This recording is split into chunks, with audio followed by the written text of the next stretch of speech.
नमस्कार, मैं शिवांगी चौधरी और आप देख रहे हैं वाई न्यूज। आइए नजर डालते हैं मथुरा और आसपास की कुछ खास खबरों पर। इस न्यूज बुलेटिन के प्रायोजक हैं बंसल फूड्स, कृष्णानगर, मथुरा। स्वादिष्ट भोजन का एकमात्र स्थान बंसल फूड्स। मथुरा शहर स्थित यमुना में एक अज्ञात व्यक्ति का शव मिलने से सनसनी फैल गई। मौके पर पहुंची पुलिस ने शव की शिनाख्त के काफी प्रयास किए, लेकिन सफलता हाथ न लग सकी। गुरुवार को यमुना में एक अज्ञात व्यक्ति का शव तैरता देख यमुना स्नान करने आए लोगों ने तत्काल पुलिस को यमुना में उतराता शव मिलने की सूचना दी। घटना की खबर पाकर इलाका पुलिस भी मौके पर पहुंच गई। ये शव यमुना में लगे एक लोहे के जाल में जाकर अटक गया था। पुलिस ने मौके पर गोताखोरों को बुलाया, जहां गोताखोरों की मदद से शव को यमुना से बाहर निकाला जा सका। मृतक की उम्र करीब 50 से 55 वर्ष की प्रतीत हो रही थी, जिसने नीली सफेद धारीदार शर्ट और काले रंग की पैंट पहन रखी थी।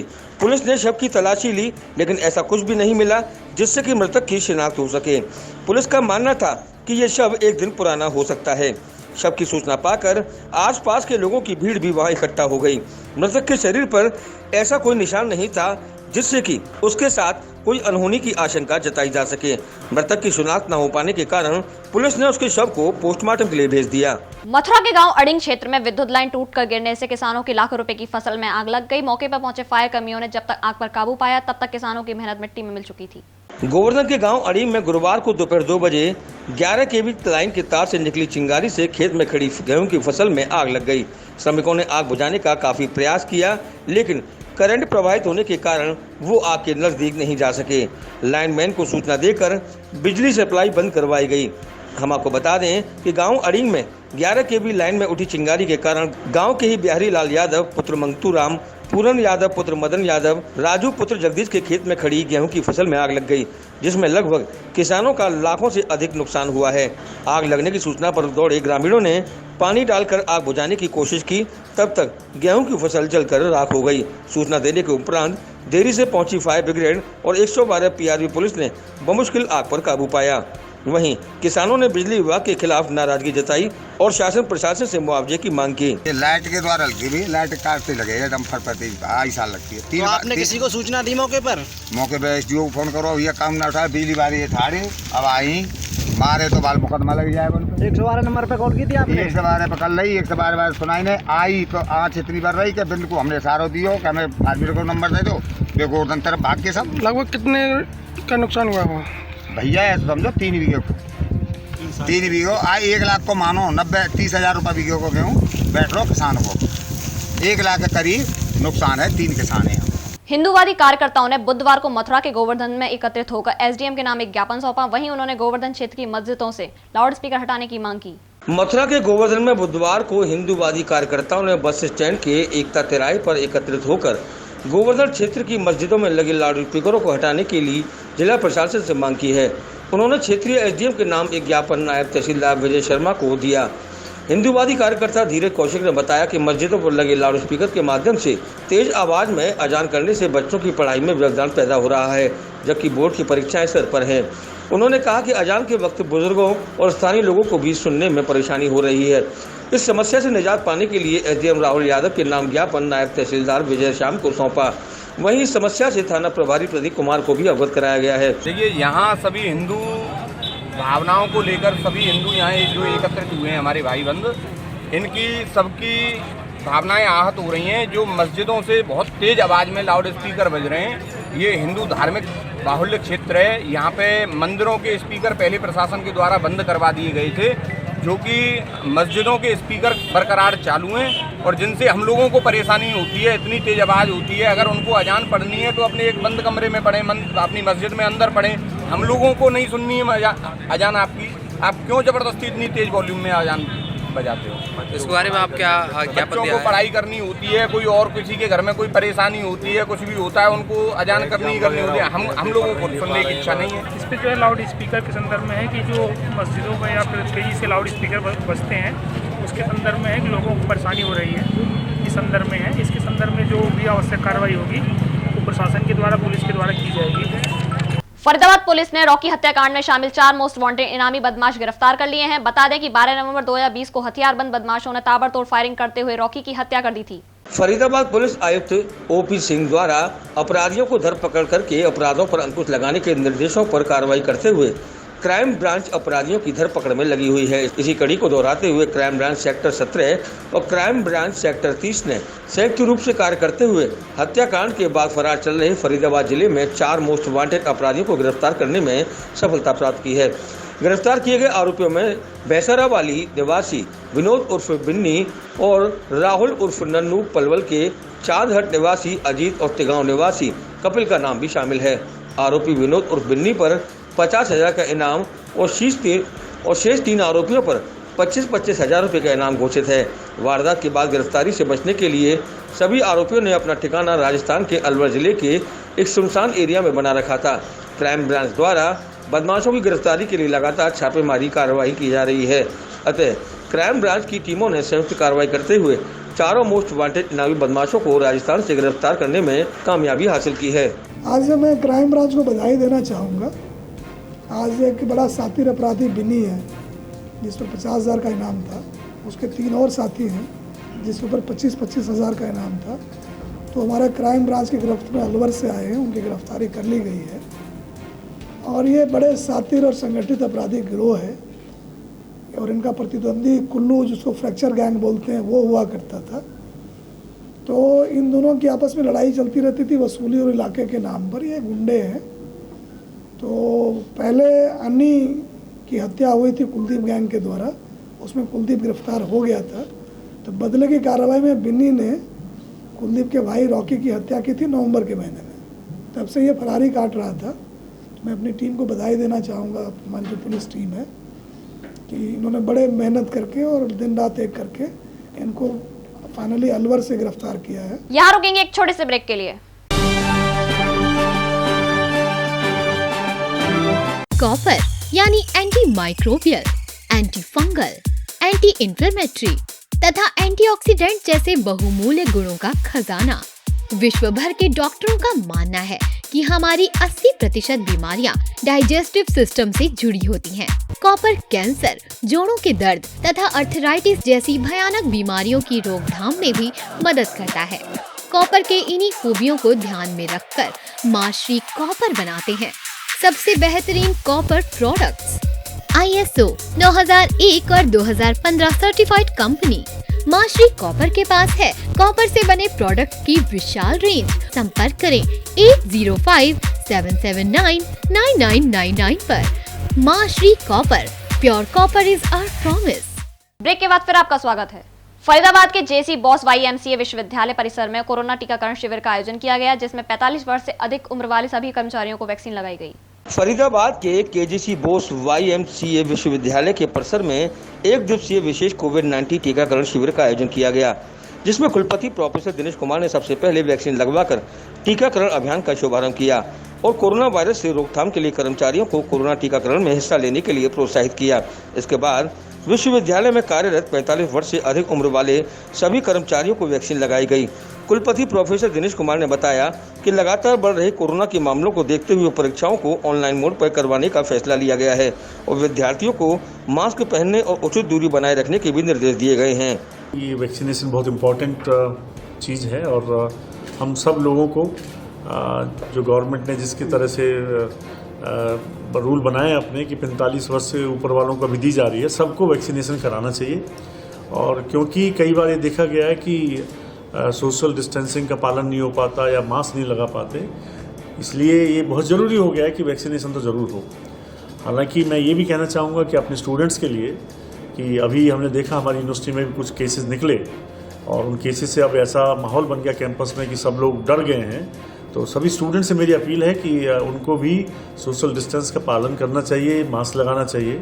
और अभी हमने इसी वजह से जो एग्ज़ाम पहले जो ऑफलाइन कराने के लिए हमने निश्चय किया था उसको भी हमें परिवर्तन करना पड़ा। अब हमारे एग्जाम ऑनलाइन होने वाले हैं। 33 जिलों में चल रही सावरिया गैस का टोरेंट गैस कंपनी ने अधिग्रहण कर लिया है। विगत दिनों कंपनी के अधिकारियों ने शेयर अधिग्रहण समझौते पर हस्ताक्षर किए।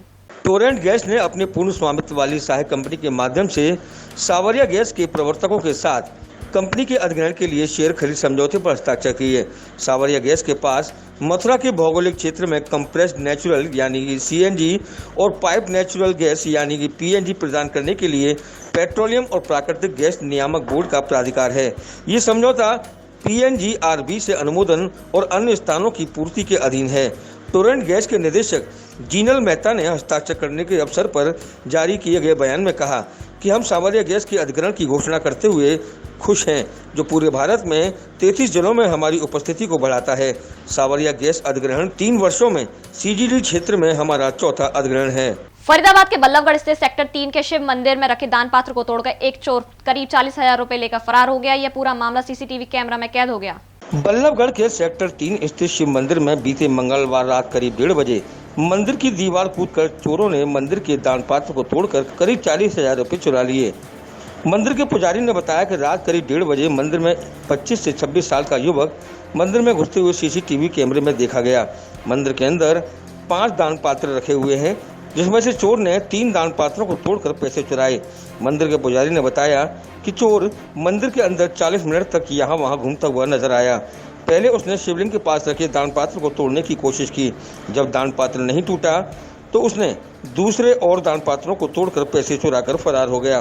पुजारी का कहना था कि जब वो मंदिर में आरती करने के लिए पहुंचे तो देखा कि दान पात्र टूटे हुए थे, तो उन्होंने तत्काल पुलिस को सूचना दी। पुलिस मामले की छानबीन में जुटी हुई है। मंदिर में होली 30 तारीख को रात को 29 तारीख रात 30 तारीख सुबह रात 1-1:30 बजे करीब जब हमने मंदिर खोलने आया 5 बजे, तो पता लगा कि दोनों दानपत्र, काली मंदिर का दानपत्र और शिव मंदिर का दानपत्र दोनों टूटा पड़ा है। उससे कम से कम लगभग 40-50 हज़ार रुपये करीब ले गया है। और बाकी तो फिर पुलिस वाले आए हैं। सुबह हमने थाना में ये किया, उसके बाद पुलिस वाले आए, फिर एक्सपर्ट आए थे फिंगरप्रिंट लेने के लिए, फिर बाद में SI आए थे और क्राइम ब्रांच से भी आए थे सारे लोग। फिर ऐसे फिर बारो सारे हमारा मंदिर वाला, काली मंदिर का कमेटी वाला, शिव मंदिर का कमेटी, सारे लोग आए थे। फिर सोच साच के फिर पुलिस के साथ बातचीत हुआ है। वो लोग पेन ड्राइव से ये ले गया, फुटेज ले गया। कितने दान पत्र हैं वहाँ पर? दान पत्र तो है शिव मंदिर में है 3, काली मंदिर में 1। थाना वृंदावन क्षेत्र के अंतर्गत पड़ने वाली नेथी चौकी के समीप सड़क किनारे खड़ी टाटा 407 के ड्राइवर में इको गाड़ी ने टक्कर मार दी, जिससे प्रतापगढ़ निवासी 35 वर्षीय पंकज तिवारी की घटनास्थल पर ही मौत हो गई। हम आपको बता दें कि पंकज तिवारी टाटा 407 लेकर दिल्ली से लखनऊ जाने के लिए निकला था। वो जैसे ही हाईवे स्थित नेथी चौकी के समीप पहुंचा, तब वहां उसकी गाड़ी का टायर पंचर हो गया, जिसको सड़क किनारे खड़ी कर पंकज टायर बदल रहा था। इसी दौरान पीछे से आई तेज गति रफ्तार की इको गाड़ी ने टक्कर मार दी।